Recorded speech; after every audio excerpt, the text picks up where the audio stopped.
Hello, hi, welcome back to E-T&L. This is Srinivasan. In previous session, we just look about what is meant by research, definition of research, and then characteristics of good research, and then we just look about what is meant by types of research, and then we are went to research design. In that research design, we are standing in how to choose a sample.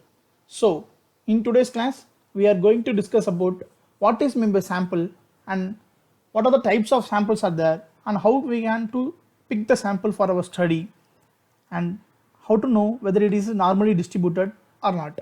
So let's we enter into today's session.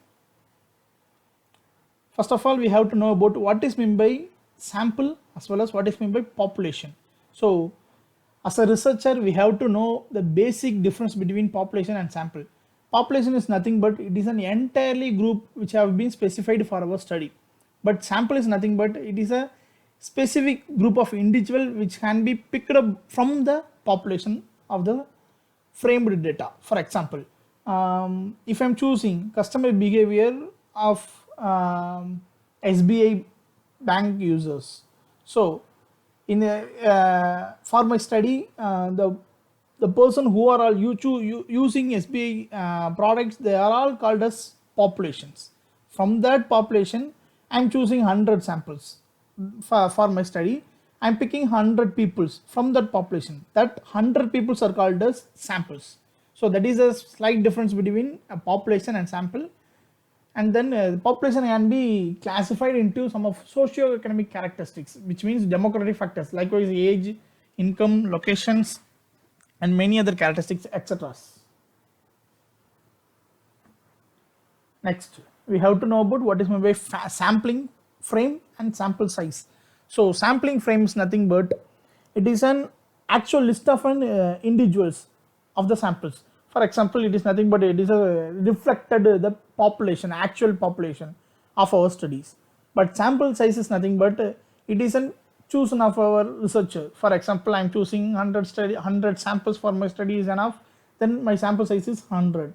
So it's depend upon the researcher, but we have to go for a scientific way, which means it's nothing but we have to use a sample calculator for picking this sample design for our study.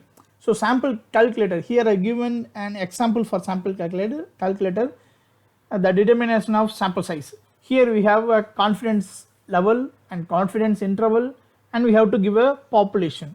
So confidence interval, we have two classification. One is called 95% and 99%. If we are a social science student, we have to pick 95%. If we are a science student, we have to go for 99%. So in that confidence level, we have to give our confidence level of the data. After that, we have to enter our population. Then it reflected how many samples we have to selected for our study. So that is a purpose for using sampling calculator. If you are using through sampling calculator, no one going to raise a question.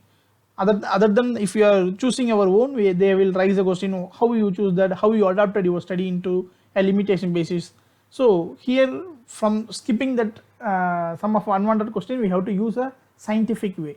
So scientific way is nothing but we have to go for an some of predetermined data. And then so types of samples. Types of samples can be classified into two areas. One is probability sampling and another one is non-probability sampling. So how to know it is a probability and how to know it's non-probability is nothing but it's a simple thing.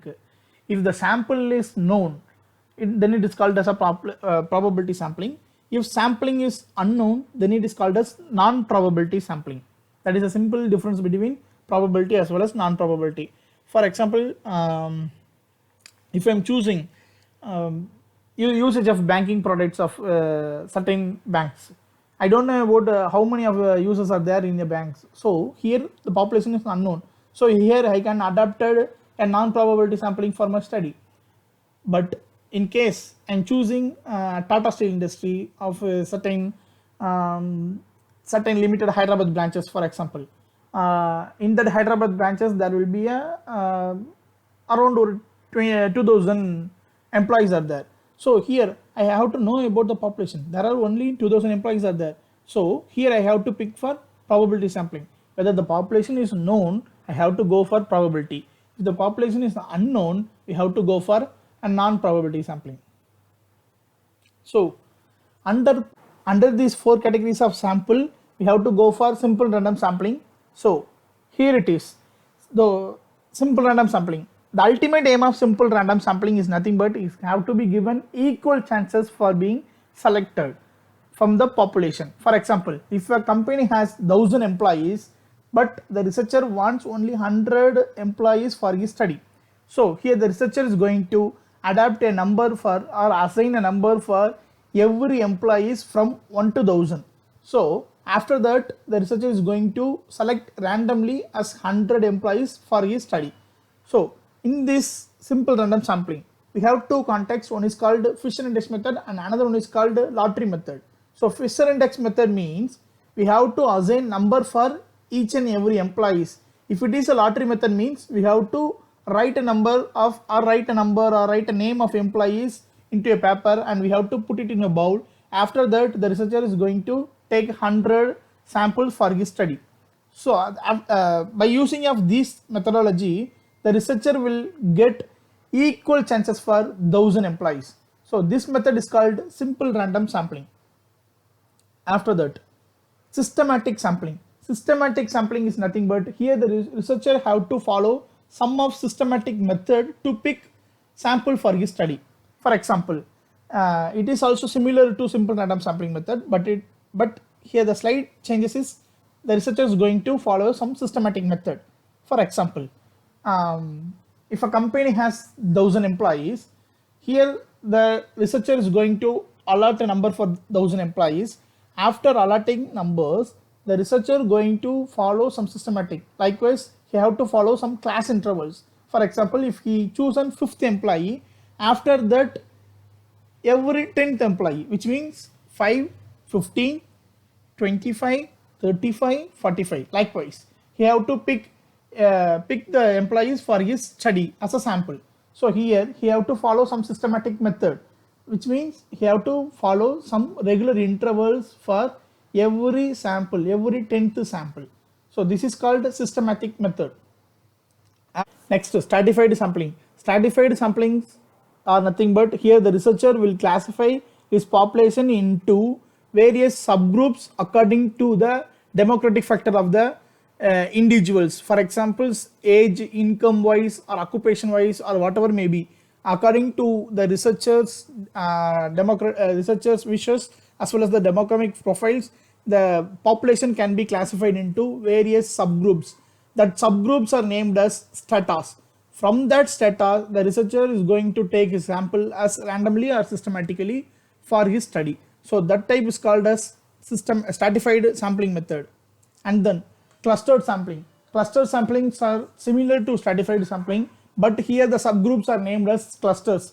Here, if a company has 10 branches in all over the cities, we cannot cover the all over the city. So the researcher is going to adapt, or researcher is going to pick 3 to 4 cities in a country, and that 4 countries he is going to adapt a cluster method. From that cluster, he is going to take his sample as systematically or randomly. So that is called cluster sampling. Next, non-probability sampling. Non-probability sampling method is nothing but when the population is unknown means the researcher is going to adapt non-probability sampling method. Under this non-probability, we have 4 categories. One is called convenient sampling, and another one is called voluntary response sampling, and purposive sampling, and last one is called snowball sampling method. First of all, we have to go for convenient sampling method. So convenient sampling method is nothing but the term convenience have its meaning. So according to researcher convenience, the researcher is going to distribute his questionnaire for his study and collect response from them, and then conclude his study. That's called convenient sampling. For example, I know few people, which means I have to give my questionnaires to that few people to fill up, and then collected his response from them. Then I have to conclude my study. That means it's called convenient sampling method. And the next thing, voluntary sampling method. The term voluntary means, which means respondents can directly come to the researcher and contact them to make his suggestions to fill up the studies or fill up the forms or fill up the questionnaire. That is called voluntary method. So next one, purposive sampling. Here the researcher is going to select a respondent purposively. For example, if I am choosing If I'm choosing customer behavior towards SBI banking holders, which means I have to purposefully selected the SBI holders. If I'm choosing an Axis Bank holders, which means I have to answer about my SBI study, means the study will totally get wrong. So I have to choose an SBI holder to answer my study. So here I have to choose a purposively for my study. So that's called a purposive sampling. So next is snowball sampling method. Snowball sampling method is nothing but here the researcher will contact one person. From that one person he will get another two person. From that two person he will get another four person. Likewise it will extended. So these types of method is called snowball sampling method. From this slide we should know about what is meant by sample and what are the characteristics of sample and what are the various types of samples are there in probability as well as non-probability. So next we have one common question. That common question is nothing but what is meant by sample distribution and what is meant by sample error. So here we go. What is meant by sample distribution? Sample distribution is nothing but it is an plot value of a statistic, or we can say it's the plot value of our samples. So each random sample selected will have a different value assigned to the statistics for being studied. For example, if you randomly sample data and determine the mean of each three sample, all three means are like to be different and fall somewhere along the curve. That's called the variability. Then we can do that over and over again for many times, which means it will should look like a plenty of bell curve. That bell curve determines the sample distribution as a normal distribution. So here we have two types of distribution. One is called a T distribution as well as normal distribution. T distribution is also similar to normal distribution, but in that T distribution we have a tail as a flatter one. So if a tail is a flatter one, then it is called as T distribution. If it is look like a bowl shaped curve, then it's called as normal distribution. So if you don't understand what is meant by normal distribution, which means we have to go for an expert videos. From that expert video we will know about what is meant by normal distribution. So we have to go for an video. Here it is. Welcome. In this tutorial, I will briefly describe sampling distribution of the sample mean and also calculate probabilities based on the normal distribution. Consider a population consisting of these four values. The mean of this population is 5.25 and the population standard deviation is 2.165. Now suppose we select all possible samples of size 2 with replacement from this population and compute the sample mean x bar for each sample. This is now a distribution of sample means.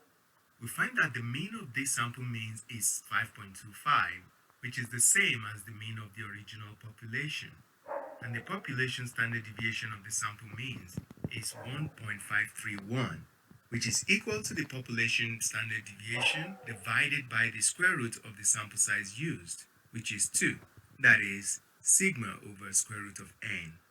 In essence, the mean of the sampling distribution of sample means will always equal the population mean, and the standard deviation of the sample means, also called standard error, will equal the population standard deviation divided by the square root of n. Now we have the central limit theorem, which basically says that as the sample size increases, the sampling distribution of the sample means will approach a normal distribution.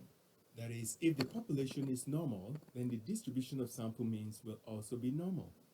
And if the population is not normal, the distribution of sample means becomes approximately normal when n is large. And by large, we often say when n is at least 30. Now, recall that an individual score x in a normal population is standardized using x minus mu over sigma. To standardize the mean of a sample of size n, we replace x by x bar and change the standard deviation to the standard error of the mean. Let's look at an example. Given a normal population with a mean of 63 and a standard deviation of 12, we want to find the probability that a random sample of size 16 has a mean greater than 61.5. Note that we have a sample here with sample size provided, and we're finding the probability for a sample mean and not for an individual score. So we can apply the Z formula for sampling distribution of the mean. The standard error is 12 divided by root 16, which gives 3. So the z-score is 61.5 minus 63 divided by 3, which gives negative 0.5. Looking that up in the less than cumulative normal table, we have a less than area of 0.3085. So the greater than area is 1 minus 0.3085, which gives 0.6915. That is, the probability that the sample mean is greater than 61.5 is 0.6915. And that's it for this video. So from this video, we know about what is meant by sampling distribution. Next, we have to go for sampling error. So sampling error is nothing but, for simple term, we have to say if a respondent answer repeatedly, which means it's called a sampling error. If a respondent skip any answers, that is called a non-sampling error. In a theoretical process, it will say it will rises in a data collection sample as well as sample non-sampling error. The both will rises in a during data collection process as a result of taking sample from a population rather than using the whole population. Then it is called as sample error. If the result of factors that taking in sample is called non-sampling error. So I think from this slide, today's session is over. I think you have plenty of questions in your mind. Keep your questions with you. I will answer continuously. If you like the video, press like and share. Don't forget to subscribe. Thank you. Thanks for watching.